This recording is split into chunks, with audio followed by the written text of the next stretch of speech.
Hello, this is Thomas, K4SWL. If you're new here, I like to do real-time, real-life amateur radio field activation videos. And today, I'm at the Table Rock Fish Hatchery, where I plan to do a Parks on the Air activation. Here in the Parks on the Air network in North Carolina, there are a number of fish hatcheries, which you wouldn't think about being a park, but some of them actually are. Like this one has a really nice picnic area over here, probably for when they do educational things, with schools, that sort of thing. And so tons and tons of room. They actually have some really, really nice trees here for putting up antennas, and I like to try wire antennas here. I will say, and I've said this before in like one of my very first videos, any site you go to, public service announcement here, any site you go to, always look around and be aware, have a little situational awareness of what's going on in your environment. Especially look for things like power lines. And there are power lines right here that are running to the fish hatchery site, and there are a number of trees and places. I mean, you'd have to be really careful. You don't want to hit those power lines. And so I always put up my antennas really far away from them so that if it fell or the wind, whipped up or something, that there's no possible way that it would have an impact on the antenna, or the antenna wouldn't touch it in any way, shape, or form. You always want to do that, safety first. I have the MFJ end-fed half-wave antenna today, kind of suspended in the air here the way I did it, and it's going way up in the tree, probably about, I'm guessing maybe 40 feet, 45 feet or so up there, and it comes down sort of as an inverted V-ish shape, and then a 50-foot coaxial line. This is not like one of my smaller, lightweight soda sort of setups. I knew I was coming to a picnic table, so I brought my 50-foot one that has a little inline RF choke in it. And I'm using my Discovery TX-500 today. Though I just learned this morning that they've got a new firmware update that adds an antenna analyzer sort of component to this. And now I'm wishing I would have had my gear with me to do a proper firmware update in the field, but I couldn't. Oh, and look over here. I see a heron over in the creek here running past. And they're not super uncommon around here, but they are beautiful. I don't know if you can see it over there. I don't want to try to zoom in a bit. You see them? Also, I love this park because it's home to a couple of dogs that come by and visit me every single time I've been here. And I had just started unpacking my car, and they both came by and visited. A little beagle that I heard had gotten hurt once, and he was back and looking great. So they may come by and visit me again. I really like that. Very sweet dogs. Very super, super, super friendly. And they kind of demand attention. And I suspect, knowing my luck, if I'm struggling to hear someone or respond to them, that's probably when they'll kind of come up underneath the picnic table and want to be petted. So anyway, the end-fed half-wave, in theory, does not need to be tuned or anything. It is resonant on 40, 20, I think 15 and 10. Of course, the two bands I'll use it on are 40 and 20. If I decide to hop on 30, I'll have to run in the car and grab an ATU and put it in line here, which wouldn't be a big deal. And I'm pretty sure I could tune it up on 30 meters. Hopefully, conditions are good enough today that I can work people on 40 without too much difficulty. So anyway, yeah, so end-fed half-wave antenna, Discovery TX-500.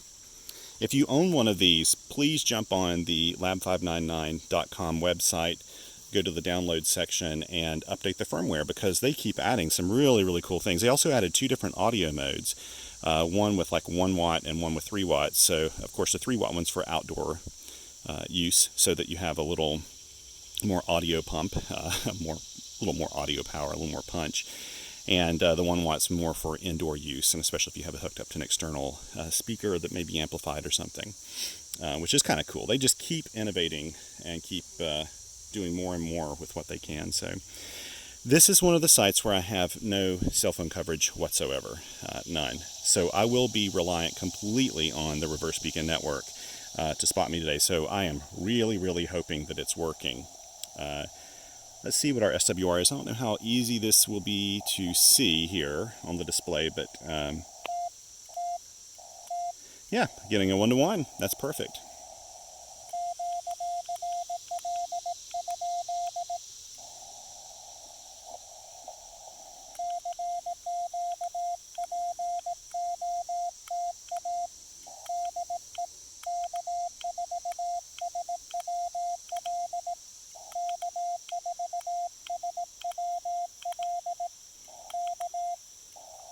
And what I'll do is go ahead and run CQ one more time here.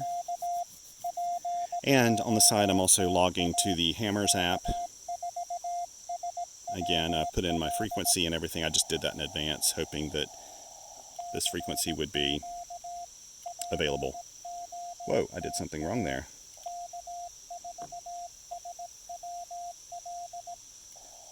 What happened? Something happened.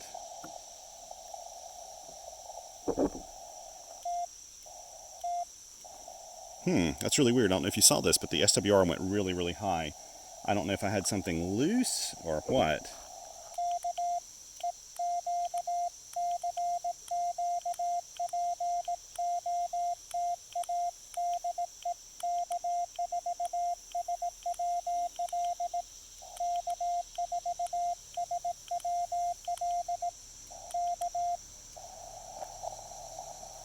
Weird. I don't know.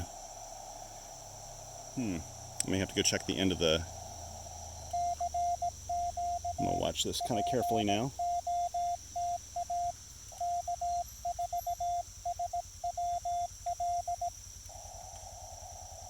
Oh, by the way, I'm running 5 watts, though the TX-500 can put out 10 watts very easily.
That threw me off a little bit.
I got 3 already. That's not too bad.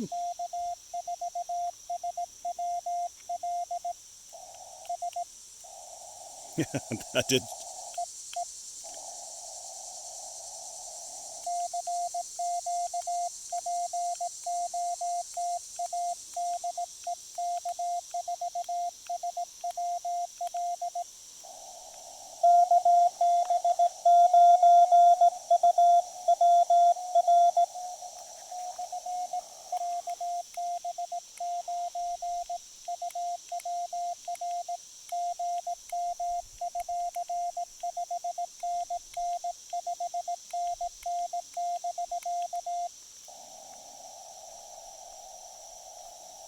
Oh no, tell me the bands are no.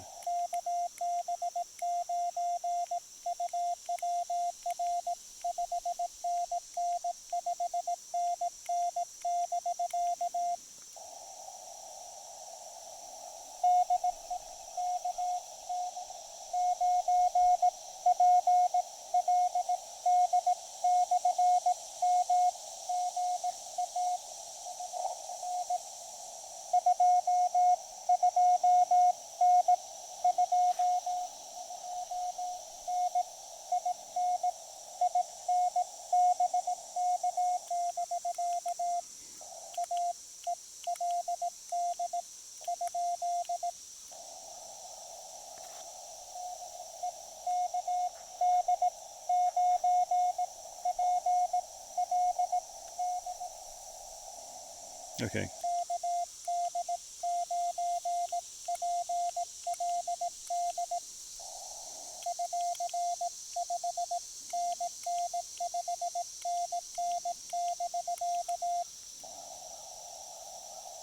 Is that correct? Did I do that incorrectly?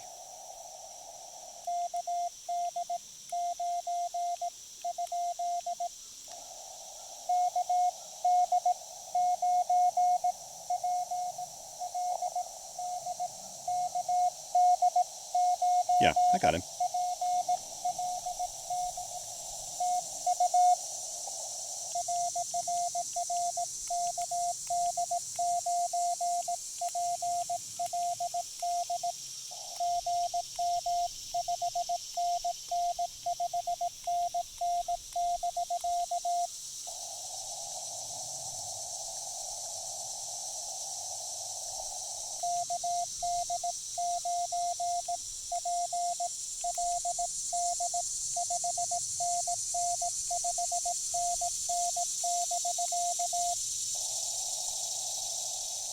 Very strange conditions today. I must be dropping out. People must be dropping out.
Eric.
Tennessee. That's nice. Okay, I've got to remember to mark these two out. I don't know what happened to them, but the conditions just changed on us.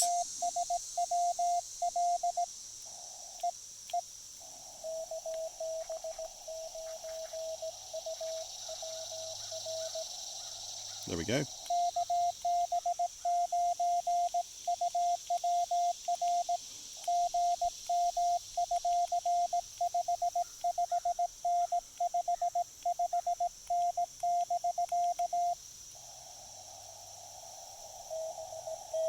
Yay!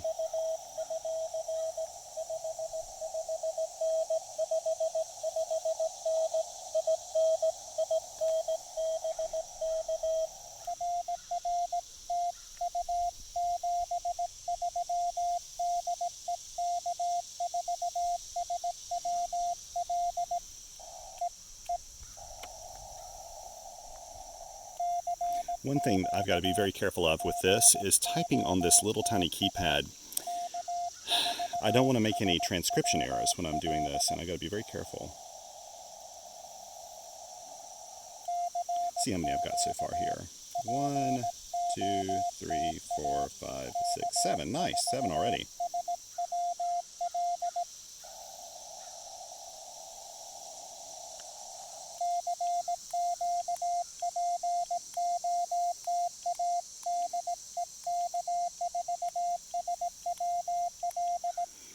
I enjoy taking this little radio out. I love the TX-500. Just something about it. It's super user-friendly. I don't have to think through any of the menus or anything on it. It's all right there on the screen. Screen's easy enough to read. I am wearing reading glasses, but I know where everything is already, and that's really nice. I actually need to probably tailor the CW memory messages a little bit better. I need to do the firmware update so I can do beacon mode on this when I want to. The issue with firmware updates is, honestly, and maybe I said this in the previous video, whoops, well, I'll let it go. I tend to use a Mac in my shack these days, and I have to switch over to PC or Linux.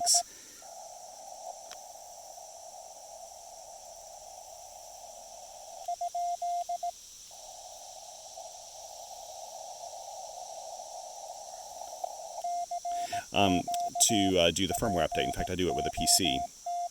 And I never think about it when I'm in the shack. I always think about it when I'm in the field. What is it they say about fixing your roof?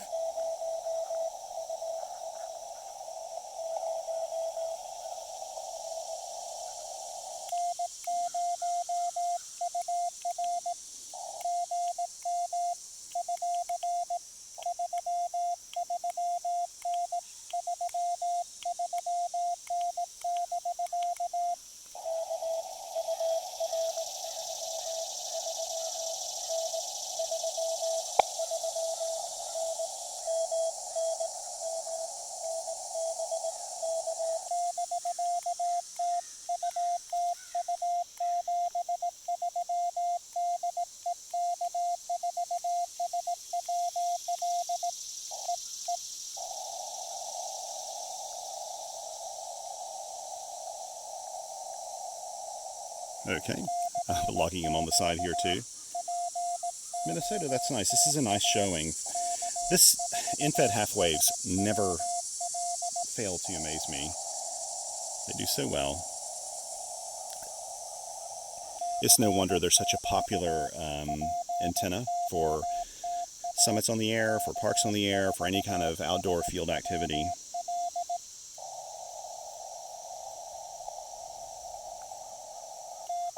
This MFJ one I'm using is the MFJ-1984LP, as in Lima Papa, and it's their low-power version of the in-fed half-wave. And it's super simple. It's a very basic antenna, and you could build one of these at home, probably for half the price, but the MFJ one I think's $40-some. Woo! Okay.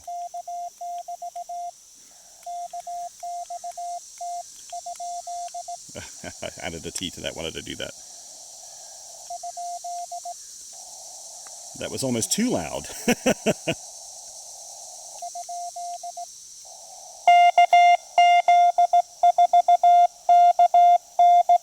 There we go.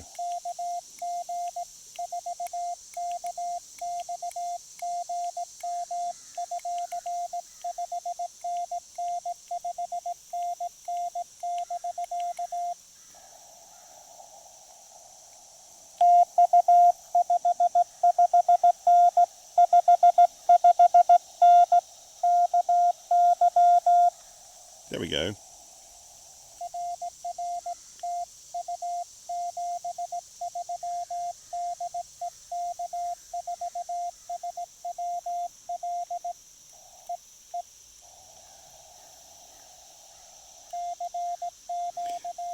That was super loud, wasn't it?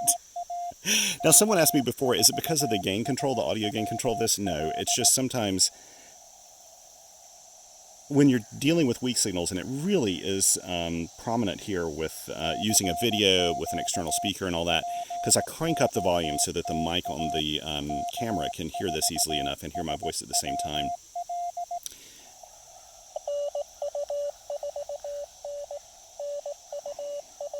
I haven't had NU4N in a while.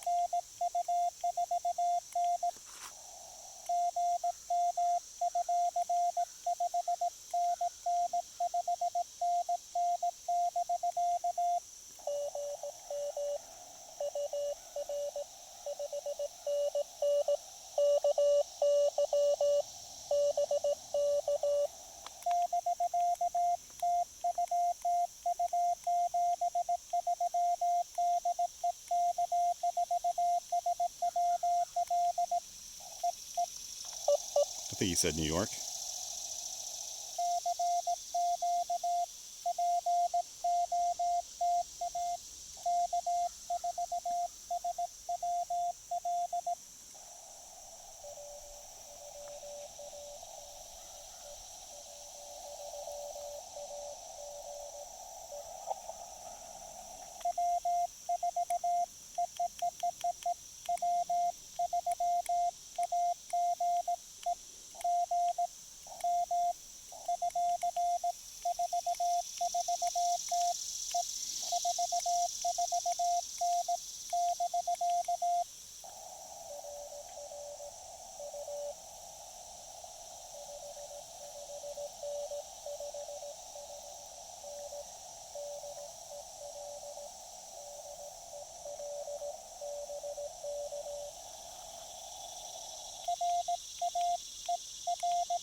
So, as I was saying, it's just a difference in how strong the signal is. And when I have it cranked up like this, you're going to notice it. It's just way more pronounced.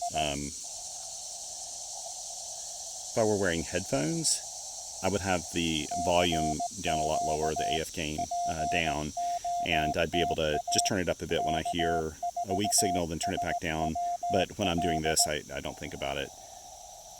And the receiver's so quiet on the TX-500, which is a very good thing. The noise floor is very low. Sometimes I'll have the volume way up, and then when someone pops out, they can just like be incredibly loud.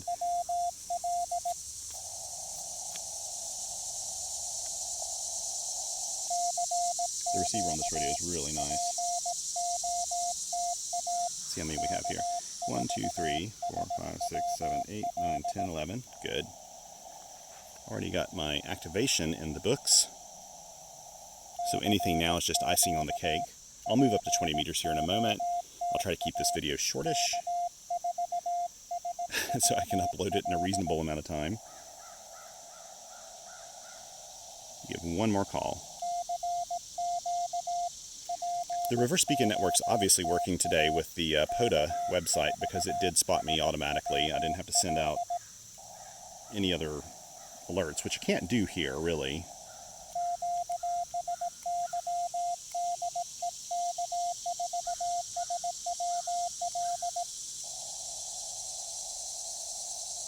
There we go. Okay, so what I did just then was send a QSY notification. So I just say QSY DEK4SWL. That lets people know that I'm moving frequency. Sometimes after I send that, you'll hear someone call in really quickly who's maybe been listening and doing something in their shack and they decide, oh, I better get him before he leaves. And so they'll jump in there, and it gives them an opportunity to have a little bit of a warning before they lose the opportunity to be able to work you. And then also it allows spotters sometimes to put comments in there. He just QS wide or something. They can put that in there and put in the new frequency. Okay, let's see. Let me make sure I've got this complete here. That was probably about 1541. I didn't catch where he was from, or maybe I wasn't listening. Let me go into my log here and mention that I'm going to be on the 20 meter band, but let's figure out where first. Let's see if anyone is on my frequency. Yes, they are. How dare they? That's perfectly fine. There's plenty of room for everyone.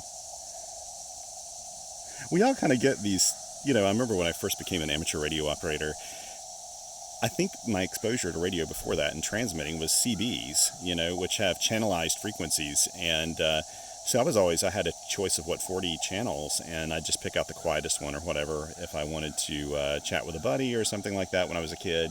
We used to have walkie-talkies, CB walkie-talkies and things. And it blew my mind, kind of in amateur radio, how it's so variable. I mean, there's just a bazillion different frequencies you can use, and especially in CW with it being so narrow. And this is where I'm going to set up shop, I believe. It's so narrow that it's just a breeze to find a nice spot. Okay, 14.0, 615. 20 meters, there we go. And I think we're ready for business here on the call log. Let's go ahead and start calling CQ. Oh, I didn't even check the SWR, but you know what? It's a 1-to-1. Excellent. I wasn't totally positive because this is touching a few tree branches, but not a ton.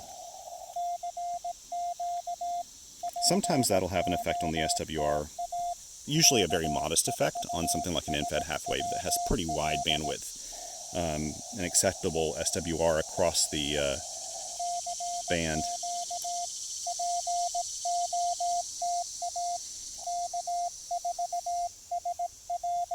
It is one of the nicest days I can remember in recent history in terms of weather today. It's, this is in the morning, it's probably mid-70s, and it's cool-ish, and there's not a lot of humidity, which is just wonderful. I went for a hike this morning on the way over here at Baker's Mountain, and it was just like bliss. So we've had the hottest, most humid summer I remember in western North Carolina. It's not as bad up at my QTH in the mountains, and that's where I stay most of the week, but almost half the week, sometimes I'm down here in the Piedmont and in the foothills, and it's been a lot hotter down here. This is really feeling like soda weather. So I'd like to do I wish I could do a little soda today, but it just wasn't in the cards. I had actually got out the SodaGoat app and was getting out the soda mapping and trying to find a summit that I hadn't gone to yet, but all of them were going to take me an extra hour of a detour, and I just don't have that kind of time today. And in fact, you may notice that when you watch my videos, I'm usually doing short activations. I work somewhere between maybe 10 to 20 contacts. That's usually it for most, unless the band just happens to be wide open for some reason, and I'll work more. It's hard for me to walk away from the radio if there are a lot of contacts coming at me.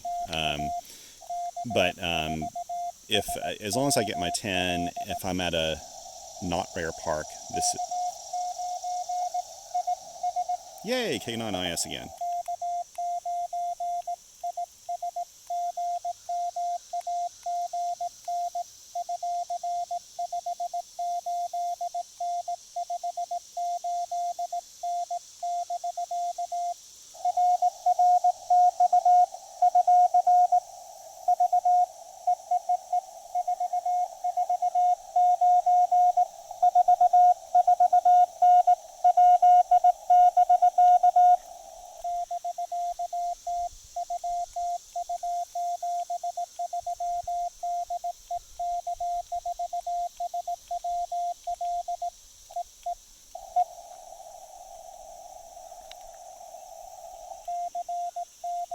K9IS is a regular reader of the blog and a subscriber on the YouTube channel as well.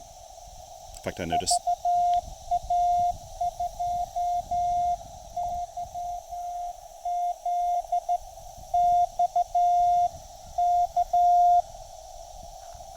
Okay.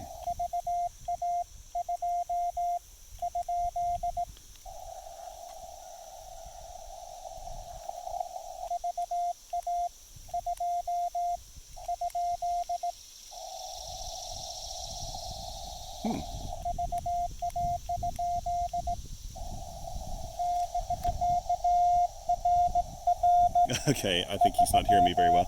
I am going to pump up my power a little bit.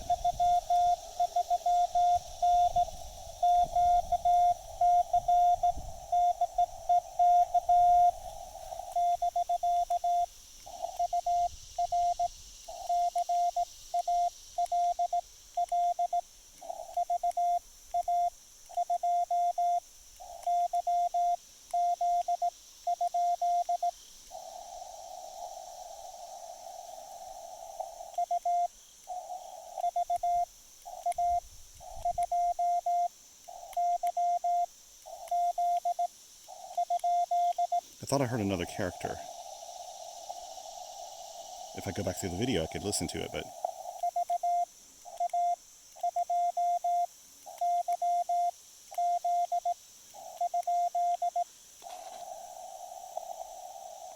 Come on, I'd like to get Quebec in the books. Victor Alpha 2.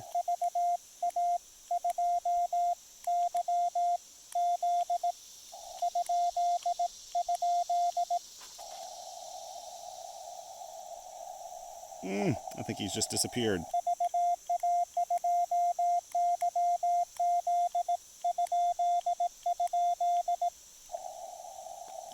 I wish I could get him, but I think he's probably moved on thinking I got him in the books. So we'll go ahead and call CQ again. Whoops. That's right. Let me go back on the right screen for that. So I'm now operating at 10 watts. Sorry, Victor Alpha 2, Yankee Zulu. I'm pretty sure there was another character, and I know that I know that when I'm watching this video, I'll be like, duh, there it is. But that's one of the things about doing it live. Sometimes you don't get it. And he obviously didn't hear my full exchange, unfortunately. But I recognize the call sign. That's the whole thing. I just can't remember if there's another character. I love working folks in Quebec because that feels a little bit like a home away from home for me. I love traveling there in the summer with my family, and we'll spend sometimes the entire summer there. COVID's been happening this whole time. I've been involved with POTA, and I'm looking forward to doing some Parks on the Air in Quebec and Ontario and New Brunswick and Prince Edward Island for sure, and maybe even Nova Scotia, and Newfoundland is a place we'd like to go at some point, and I'd be really curious if any of you guys have ever done this.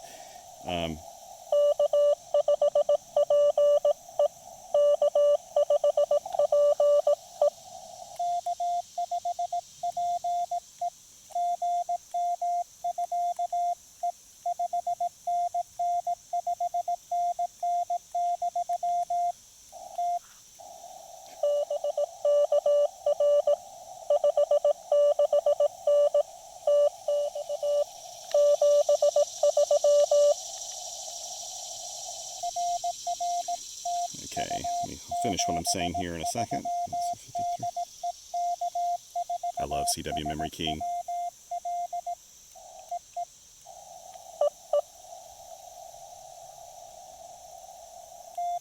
Okay, so what I was saying is I want to go to Newfoundland via the Labrador Highway. And I believe there are at least a couple of parks along the way there, and it's a pretty long, lonely trail. So I'm really curious if anyone has ever done that before. I think the idea would be one summer when we go to Quebec, we'll drive up. It may be that we have our travel trailer with us or something. We would drive up through Quebec into Labrador City, and then across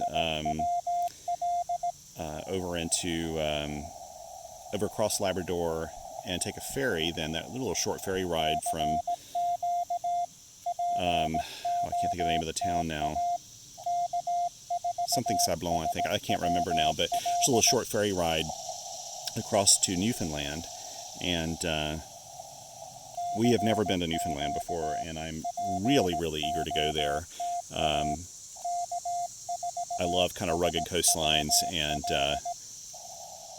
we lived in the UK. We loved going to visit some of the Hebrides and things, and oh man, I just love that stuff. And Newfoundland, it's right there on our bucket list. And so we go to Newfoundland and probably stay there for quite a while and camp and check it out, and go to Grossmorn and some of those national parks there, play POTA, do some soda, and then I'd like to go to Saint-Pierre-and-Miquelon, maybe for at least a few days.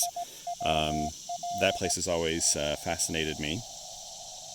And one of my dear friends, Ed, who went Silent Key recently, he did a de-expedition there with his family, I think on 2 different occasions, to Saint-Pierre-and-Miquelon. And I'd really love to go there. And then probably go back and take a ferry across to Nova Scotia, spend a little time in Nova Scotia as we make our way back.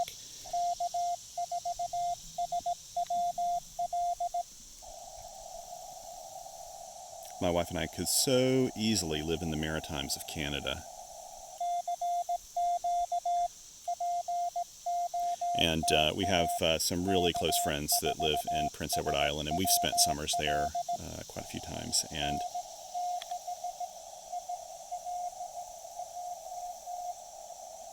okay.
It's nice to get a 6 call, and I didn't hear where they are located.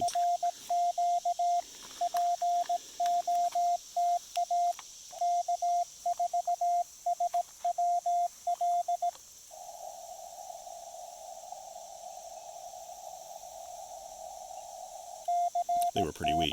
But anyway, yes, as I was saying, we have some friends that are like family in Prince Edward Island. And in fact, when I get I'm hoping to study for my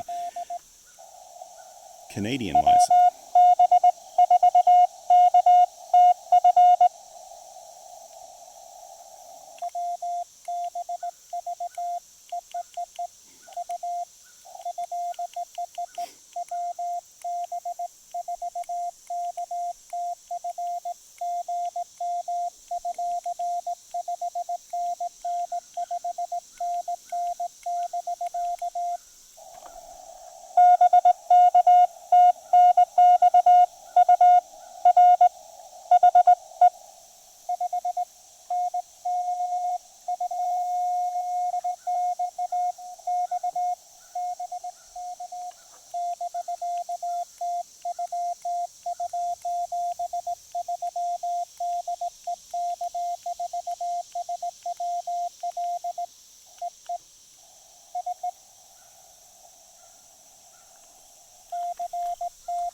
So when I want to study for my Canadian license exam, and maybe complete it before the end of the year this year. And when I do that, my call sign will likely be one from Prince Edward Island, because that's you have to have a mailing address, and our friends who live there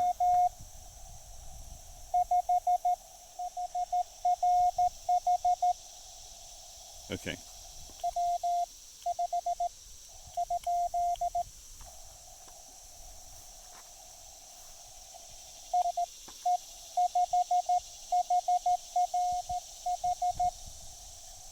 Okay, let's see. Okay.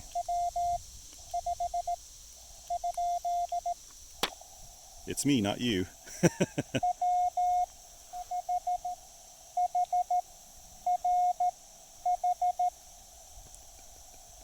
Okay, I think that's it.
Okay.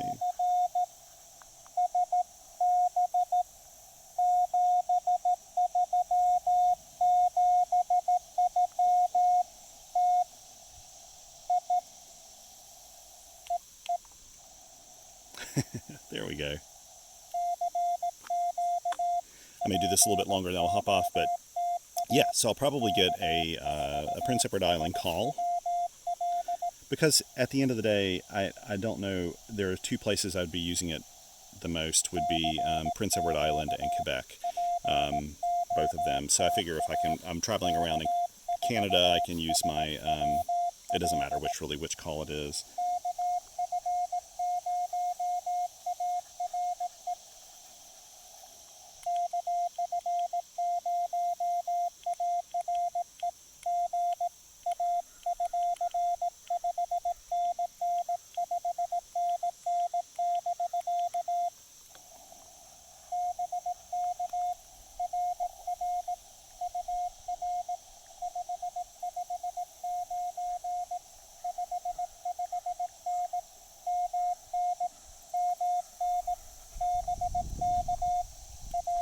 You know, I don't often get this many Minnesota calls. This is nice. I think the other one was on 40, right? Yeah.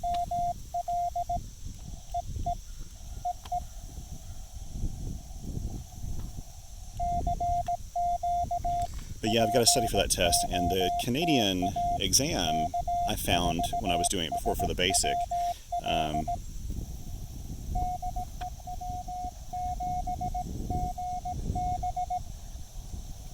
okay, I think that's right.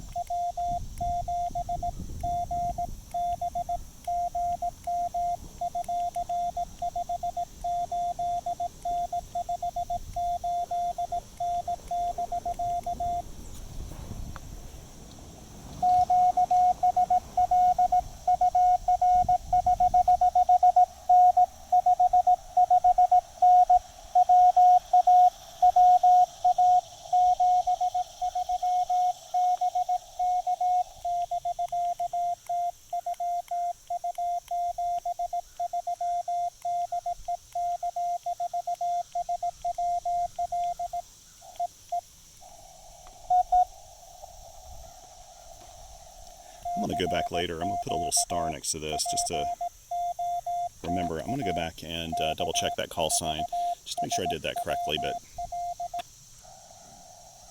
they didn't come back to me saying it was incorrect. But in these conditions, maybe they didn't hear the whole thing. But anyway, yeah, so I would probably I want to study for the basic test, and it's kind of funny from what I read of the Canadian exam, because I did start studying at one point.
heard somebody else in there.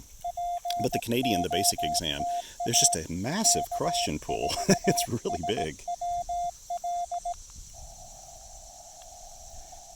It's not particularly difficult because I've taken both the technician, the general, and the advance, and in fact the novice way back in the day, here in the U.S. And a lot of the theory is the same. The questions are not exactly the same, of course, but the theory is the same. But, there are some nuances in Canada that are just a little different. That's the way it is when you take an exam in another country. There's always going to be some slight differences in things, in privileges. And I believe it's basic and is it advanced, the second tier. I would try to probably go and get my advance at some point too in Canada.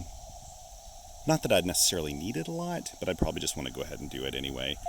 And I think if you pass the basic with 80% or less, you have to take a Morse code exam, else you don't have to take it. And then with the advanced, you get all the full privileges and everything. But it's just sitting down. I think it's like a question pool of 1,000 questions. So even though it's not particularly difficult, it's a lot of questions to work through.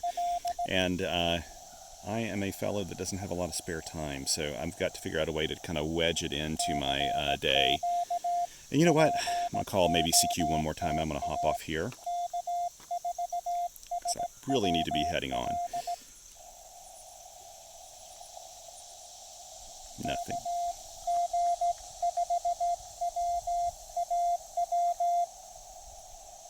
Okay.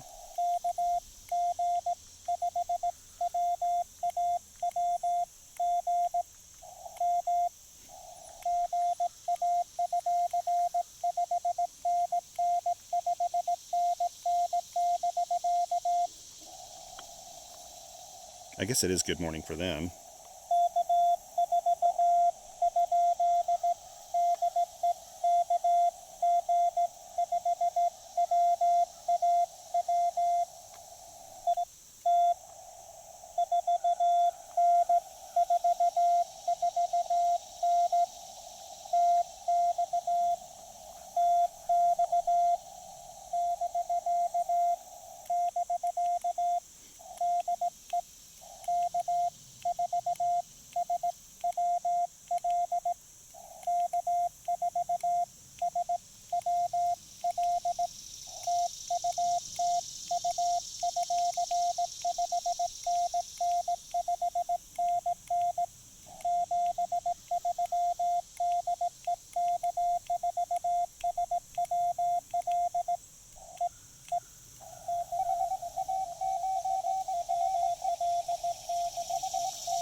Okay, I'll do one more CQ call.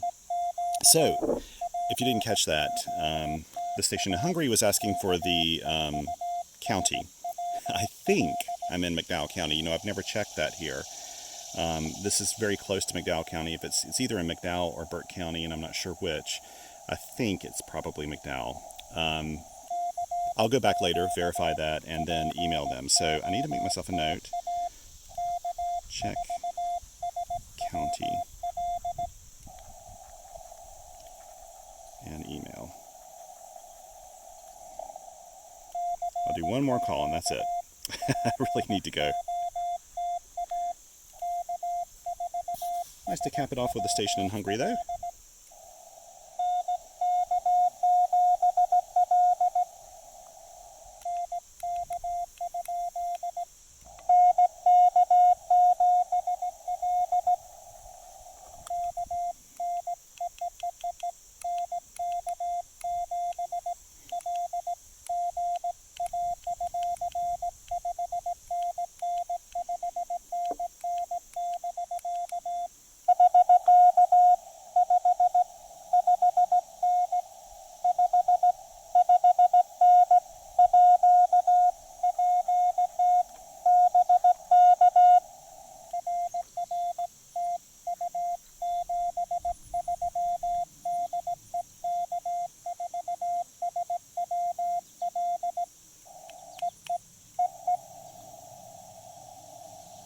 Okay, one more CQ call. That's it. I'm going to call QRT after that. But I do want to work anybody that's out there that's listening right now.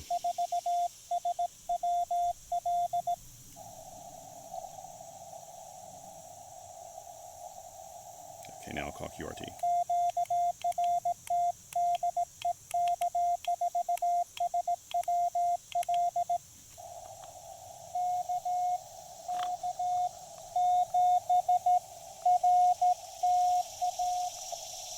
Okay.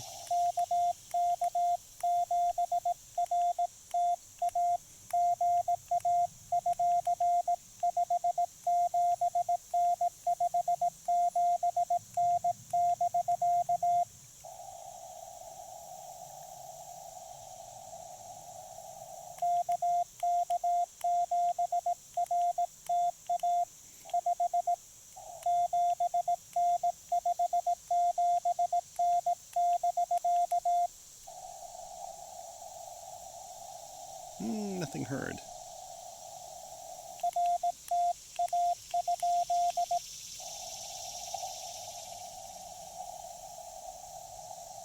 Okay, I'll give a CQ call one more time, mainly to let them know I'm still here, but I didn't catch them, and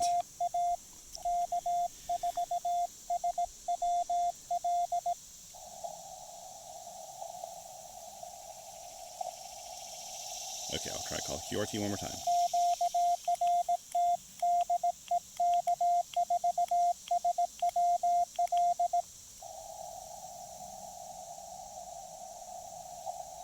Okay, nothing heard. Popping that off. That's it. Okay, let's see how many I got here today. It's easier for me to count it here. 1, 2, 3, 4, 5, 6, 7, 8, 9, 10, 11, 12, 13, 14, 15, 16, 17, 18, 19, 20, 21, 22, 23, 20, 23, I think is what that was. Good. Okay, great. That's not a bad showing for today. Propagation must have been pretty darn good. Yesterday, I did an activation with Max, WG4Z, over at South Mountain State Park, which is funny. That's a park that's always been a really tough one for me for some reason. At a different location on the park, and we had great results. It was wonderful. And so maybe conditions are looking up here a little bit. I have to admit, I didn't make a video of this, but I did the Portable Operators Challenge on Saturday. This past Saturday. It was Labor Day weekend. And took the family up, and I didn't make a video of it because it's kind of a family outing. And I thought I'd be on the air maybe 30 minutes or something during one of the 4-hour segments. And I was on there for an hour and a half, and it took me that long to get my 10 contacts. It was really, really challenging conditions that day during the time I was on. I saw that I think earlier in the day it wasn't too bad, but conditions can just be so flaky. And I had a great antenna up. I had the infed sloper that I had pretty ideally situated. I mean, it was great. I was running 5 watts, but it just it just didn't work out. So it's nice to come back out and get a little renewed faith that propagation can get better at times. Because today was a great showing. I made it all the way over West Coast and over into Hungary.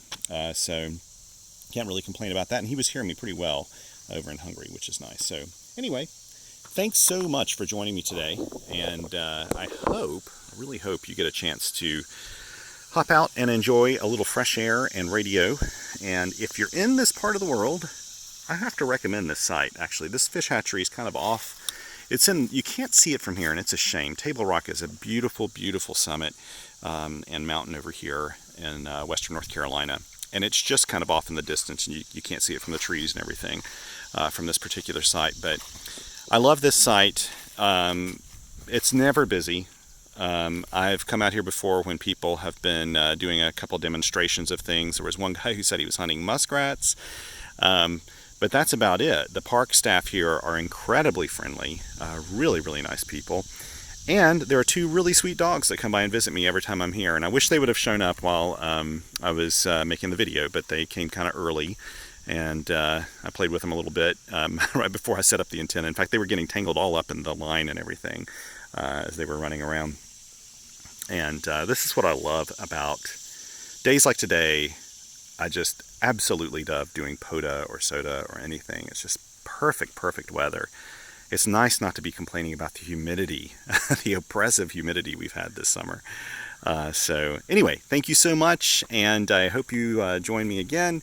Next time I'll plan to add a little bit more single sideband in the mix. Today, since I had no way to spot myself, I didn't do single sideband at all. But anyway, thank you so much, and please subscribe if you get a chance. It lets me know sort of how many people are watching, and also comment with ideas of videos you want and that sort of thing. I'm happy to answer those. Sometimes it takes me a while to get to comments because I've just got kind of a busy life, but I do read each and every single one of them. I do have, my wife will help me sometimes go through, and she helps me pick out spam comments. So she'll go through and eliminate those when I'm not looking, because there are plenty of spam comments that come through of just all kinds of garbage that the robots and things put in there. But I try to come through every few days and check out the comments, and I really appreciate them. Anyway, take care, and 7 threes.